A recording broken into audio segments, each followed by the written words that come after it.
10 games remaining to win the league. Can we do it? Who am I kidding? It would be at best contrived if I was to try and build tension as we enter into the championship group. Our 26-point lead means we require just 5 points from the remaining games. That, of course, assumes that Olympiacos win every single game. A Brobdingnagian task they failed at the first hurdle. 3 days later, we played our opening fixture against AEK, knowing a win would seal the title. McQuainer set his sights. Sastra saw his effort blocked. McQuainer found the corner. Kouliarakis stung Hawkass's fingertips. Despidov secured the trophy. Truthfully, it was another dull game against AEK, but we did what we needed to do, and that, my friends, makes us champions. Celebrations will be short-lived. There are still 9 games remaining, and whilst we might not have to worry about the chasing pack, there are records at stake. Going undefeated is the obvious goal. It would not be a unique achievement. PAOK did it themselves back in 2018-19. Panathinaikos did it 55 years earlier. But just because something's been done before doesn't mean you don't try and do it yourself. There are some actual records to chase though. In the 72-73 season, Olympiacos won the league, conceding just 13 goals and racking up 94 points. Granted, this was an era where you got points for just turning up. The following season, Olympiacos scored 102 goals and finished with a goal difference of plus 88.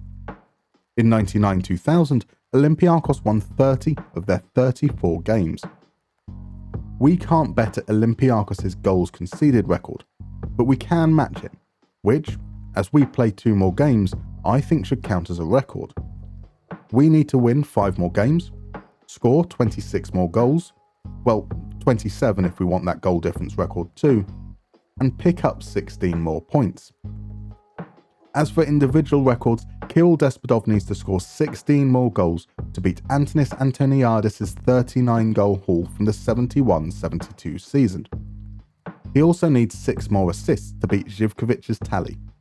Both might be a little beyond him, but 3 more goal contributions will bring him over 50 across all competitions. Konstantelios needs 1 more goal to hit double figures overall, and 3 more to reach that milestone in the league. Rafa Suarez is 1 assist away from 10. Jose Fontan is the only outfield player still at the club who is yet to score under my stewardship. With that all in mind, let's chase some records.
never in doubt.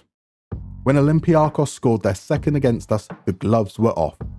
We now hold single-season records for wins, goals scored, goal difference, and points. Despotov fell unsurprisingly short on the goal-scoring front, but both he and Konstantelios racked up the assists, bringing them level with our departed Serbian superstar. Just one game remains, the Greek Super Cup final against Panathinaikos. In the 10 games to date, we've won 7, scoring 4 goals on 5 occasions. Jimis and Sausas picked up injuries during the final stretch, but both have recovered in time to make the bench. Singaras unfortunately misses out. There had been some standout players in our run-in. Palomino scored 4 times in our last 5 games, and opened the scoring here in the 18th minute. Castillo, who netted an unexpected hat-trick against Yanina, doubled our lead around the hour mark. Konstantelios scored 6 and assisted 6, so it was only fitting that he added 1 of each before our goal machine Kirill Despotov scored his 39th of the season from the spot. I'd intended to do a proper highlights package for this game, but Panathinaikos managed only 2 shots throughout. I'm not complaining, we've done the double. Yanis the Invincible, GSL, KEN, conqueror of the Hellenic Federation in general, and Thessaloniki in particular. Now that the dust has settled, I have a confession. I may have omitted some details. Back in early April, just days after our away draw against Panathinaikos, this happened. As soon as promotion was mathematically impossible, Werder gave Marson his marching orders. Almost as quickly as they pulled the trigger, I submitted my application. 2 weeks passed and not so much as a word. Then, on a Sunday morning, just 10 hours before we played away at Atromitos, an interview. Can I meet expectations? Yes. Am I here for the long term? Yes. Can I work with limited resources? Yes. Can I take Werder to the next level? Yes. Will I work with the director of football? Yes. Will I make changes to the staff? Yes. Any demands? No. The interview went well, I think. One of the leading candidates is Torsten Ziegner, a man I've neither heard of and whose CV is rather underwhelming. Surely we're better than that. Evidently not. Barely a week later, and former Darmstadt manager Torsten Liebenecht had pipped me to the post. They must have been won over by his 25% win rate. That dream might be over, for now at least, but questions linger as to my future. Contract negotiations with Savidis had yet again proved fruitless, so, 1 week after the season ended, I resigned. It's important that I choose the next job carefully. The Cardiff job looks appealing, a chance to get a foothold in England, and there was a surface-level Greek connection with Dimitris Goutas and Manolis Siopis already at the club. I also have a much better chance of pronouncing the names of players like Wiz Hardling and Callum Robinson. But this is a no-go. Whilst previous manager Chris Wilder favoured an attacking 3-5-2, I do not believe the squad has the quality to execute our style of football. They weren't particularly good on the ball, and chance creation seemed to be an issue. Aaron Ramsey seems to be the only candidate to play that role at the tip of the diamond, and I have my doubts whether relying on an injury-prone 34-year-old is a particularly wise idea.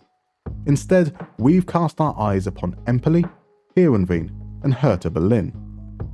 Empoli's strike force of Gayassi and Spendi are something I can build around, and Liberato Kachassi has the best name in football. Heerenveen's Usam Sarawi could be my next Konstantelios. He'd also give me a chance to talk a lot about Western Sahara. Hertha need little introduction, but they are a team dripping with quality that should have been promoted by now. Let the interviews commence. Are you worried about not being able to speak the language? You have very little managerial experience. Can you explain why that is? You're up for a few jobs right now. You edging your bets? Our fans hated the previous manager. Can you do better? Do you have any thoughts on the club's long-term vision? Heerenveen bit first, asking me to discuss staffing changes, but I withdrew. The opportunity to manage a top-flight team is hard to pass up, but there were some red flags. A negative balance transfer policy isn't a concern in itself, but their lack of ambition didn't sit right with me. A 5-year plan consisting entirely of just top half finishes isn't exactly the kind of thing that whets the appetite. In hindsight, I might have made a mistake. Empoli hired Luca D'Angelo, Hertha turned to Marcel Rapp. It was becoming apparent that my lack of experience in a promotion battle was working against me. After all, how can you trust someone to get promoted when they've only had a history of winning leagues? Still, I'd rather be selective at this stage than take any old job. Perhaps fate has something else in store. Fate may have played its part, but so did begging. Keen to address any potential concerns about promotion-chasing experience, I was bullish. I am here to exceed expectations. In fact, we need to be more ambitious. Go big or go home. This is a team who finished 9th last season, 9 points off the playoff places, 21 off the automatic promotion spots. That's a big gap to close, but with Alejandro Frances, Francho and Sergio Bermejo, I think we have a lot of key pieces already in place.